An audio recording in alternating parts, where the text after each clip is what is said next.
Hanggang Pasay, meron na palang wantunan si Pompong. Yun, punta na po kayo rito. Meron na po tayong bagong branch dito po sa Pasay. Sa may FB Harrison Street, corner po siya ng David Street, tsaka po ng Buendia Avenue. Yun, so pwede nyong i-waste Sela Pads. Yun, sa ngayon wala pa, di pa namin naayos yung waste. Sa ngayon, Sela Pads, ayun ang ilalagay nyo sa waste. Yan. Dito na po yun, nasa gilid lang kami.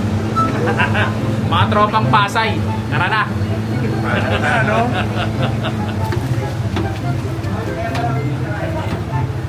Ano yung camera?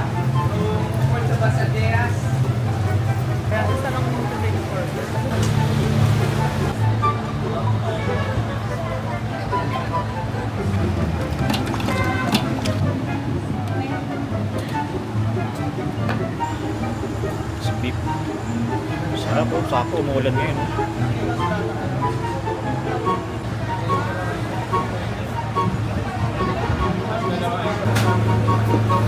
Kanila. Beef wonton. Yan.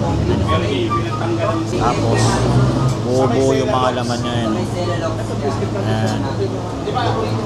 Diba?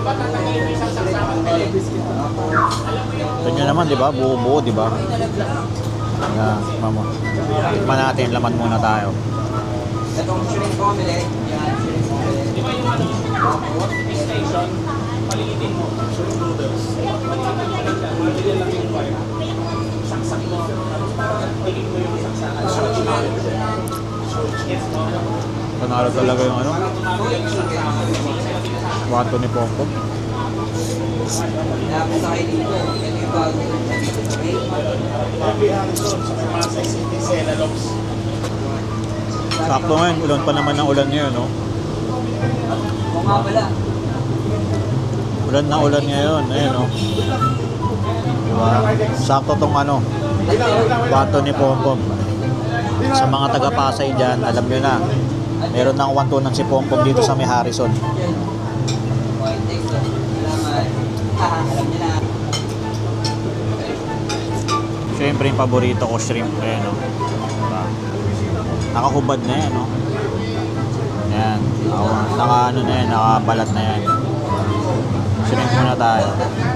Sausawan natin sa sauce niya. Yan. Peeled shrimp, ayun, no? Ang tunan ni Pompong. Sarap na ito.